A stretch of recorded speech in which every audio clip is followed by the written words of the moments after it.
আসসালামু আলাইকুম ওয়া রাহমাতুল্লাহ। প্রিয় শিক্ষার্থী, কেমন আছো সবাই? আশা করি তোমরা আল্লাহর রহমতে ভালোই আছো।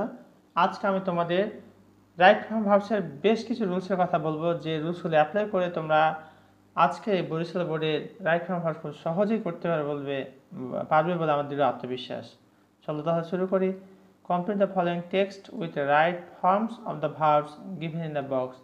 এই বক্সে যে ভার্বগুলো আছে সেই ভার্বগুলোর সঠিক ভার্ব বসিয়ে আমাদের এই প্যাসেজটি পূরণ করতে হবে। প্রিয় শিক্ষার্থী, খেয়াল রাখতে হবে তোমাদের শুধু নাম্বার দিয়ে পরীক্ষার উত্তর লিখবে, পুরো প্যাসেজ লেখার কোনো প্রয়োজন নেই। প্রথমে আমরা বক্সের ওয়ার্ডগুলোর অর্থ দেখে নিই। গেট পাওয়া, কন্টিনিউ চালিয়ে যা, আপগ্রেড করা আর কি, মানে পরিবর্তন করা, নতুন করা। সি দেখা, রিড পড়া, রিমেন থাকা, টেক নেওয়া, অবজার্ভ পর্যবেক্ষণ করা। ব্যবহার বলতে এখন আমি যার মিন করবো, স্টার্ট হতে শুরু করা। তাহলে শুরু করা যাক। 1st January dash now as the book festival in Bangladesh. 1st January প্রথম Pohela Boishakh is being observed is being observed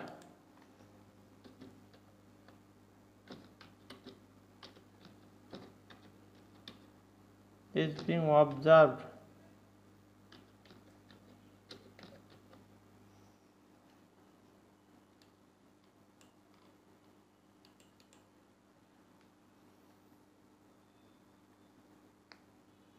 is being observed now as the book festival in Bangladesh. অর্থাৎ পহেলা জানুয়ারি is being observed পর্যবেক্ষণ করা হয়ে আসছে, is being observed পর্যবেক্ষণ করা হয় আর কি, করা হয়ে আসতেছে। now as the book festival, now as the book festival বই উৎসব হিসেবে in বাংলাদেশ, অর্থাৎ বাংলাদেশে বই উৎসব হিসেবে পহেলা জানুয়ারিকে পালন করা হয়। on this day এই দিনে student dash in school and madrasas get new textbooks free of cost. on this day এই দিনে স্টুডেন্টস বি নাম্বার আমরা বসাবো, reading in school and Madrasa. on this day students reading in school and madrasa get new textbooks free of cost. এখানে আমরা কি করব, reading.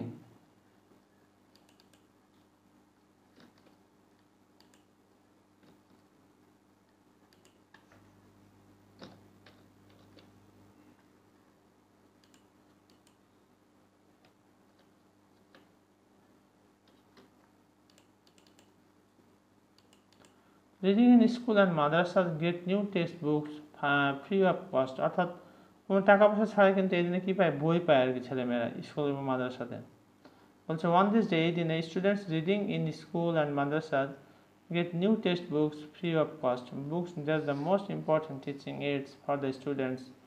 Books C number আমরা বসাবো আর, এখানে বিভাগ রয়েছে, তা বুকস যেহেতু পুরোটা এখানে আর হয়ে যাবে এখানে।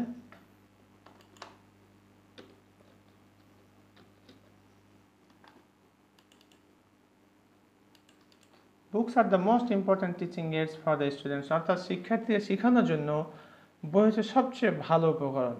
If student dash books in time, D number আমরা বসাবো do not get.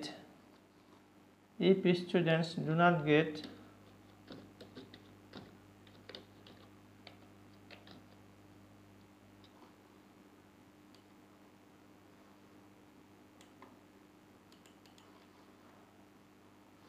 if students do not get books in time, যদি যথাসময়ে বই না পায়, their academic progress will be greatly hampered, তাদের একাডেমিক পড়াশোনা ব্যাপক কীভাবে ক্ষতিগ্রস্ত হবে। show the present government does this epoch making program, E number আমরা বসাবো has started।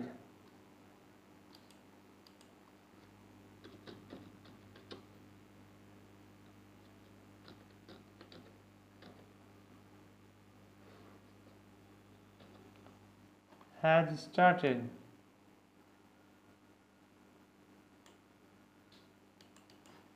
so the present government বর্তমান সরকার has started শুরু করেছে this epoch making program, এই যুগান্তকারী প্রোগ্রাম কর্মসূচি। this program will undoubtedly play a vital role in the standard of education। এক নম্বর আমরা বসাবো আপগ্রেডিং, এখানে রয়েছে আপগ্রেড, এর সাথে যুক্ত করে দেব। তোমাদের একটা প্রশ্ন হতে পারে কেন এখানে আইএনজি যুক্ত হলো, সেক্ষেত্রে আমার উত্তরটি হচ্ছে, একটু খেয়াল করো তাহলে পেয়ে যাবে। আপগ্রেডিং কেন হলো?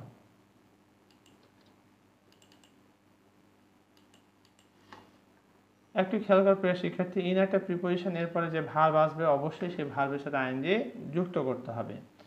সেই দৃষ্টিকোণে এখানে আপগ্রেডিং হলো, upgrading the standard of education, অর্থাৎ দিস প্রোগ্রাম, এই কর্মসূচি will undoubtedly play vital role, এটা গুরুত্বপূর্ণ ভূমিকা পালন করবে বা রাখবে in upgrading the standard of education, অর্থাৎ আদর্শ শিক্ষার আপগ্রেড রাখার জন্য এটাকে ভালো একটা ভূমিকা রাখবে। By getting books on this day, এই দিনে বই পেয়ে স্টুডেন্টস ক্যান স্টার্ট, ছেলেমেয়েরা শুরু করতে পারে dash there preparation from the very beginning of the academic ইয়ার, অর্থাৎ একাডেমিক ইয়ার একদম শুরু থেকে ছেলেমেয়েরা কি শুরু করতে পারে, পড়াশোনা শুরু করতে পারে। তার জি নাম্বার আমরা যেটি বসাবো taking,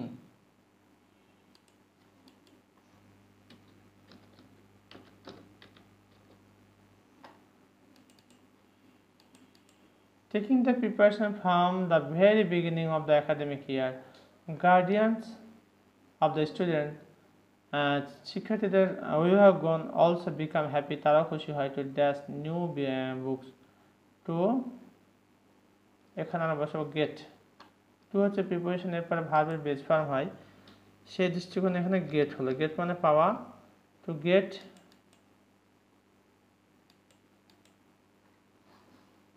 new books in the hands of the children, so this programme, তাই এই কর্মসূচি should be dash for building and educated nation, should be I number আমরা যেটি বসাবো তা হলো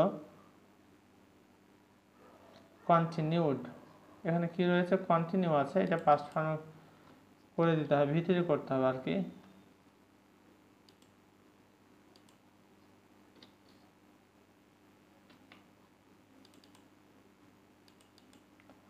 continue for building and educated nation, অর্থাৎ শিক্ষিত জাতি গঠনের জন্য এই ধরনের কর্মসূচি অবশ্যই চালিয়ে যাওয়া দরকার। দ্য পিপুল অফ বাংলাদেশ, বাংলাদেশের জনগণ dash ever grateful to the present government for taking this Nobel initiative, Bangladesh যে নাম্বার আমরা বসাবো will remain,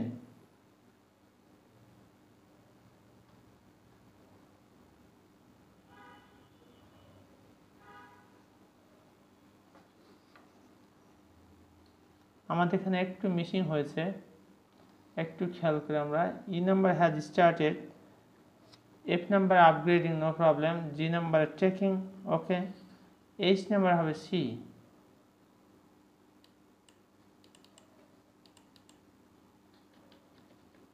to see new books in the hands of the children, so this program should be continued, চালিয়ে যাওয়া দরকার, for building an educated nation, the people of Bangladesh dash ever grateful to the present government for taking this noble initiative, এখানে দেখো the people of Bangladesh, বাংলাদেশের জনগণ, সাবজেক্টটা কি plural, তার যে নামে আমরা বসাবো উইল রিমেন,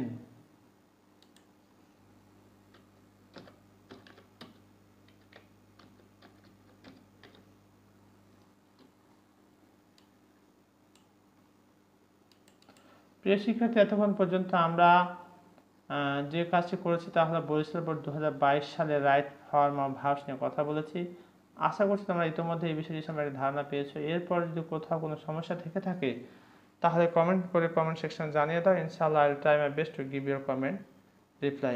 পাশাপাশি তোমরা কোন ধরনের ভিডিও পেতে চাও সেটিও কমেন্ট করে জানিয়ে দাও, ইনশাআল্লাহ I will try my best to give your comment reply. Thank you very much for watching this video.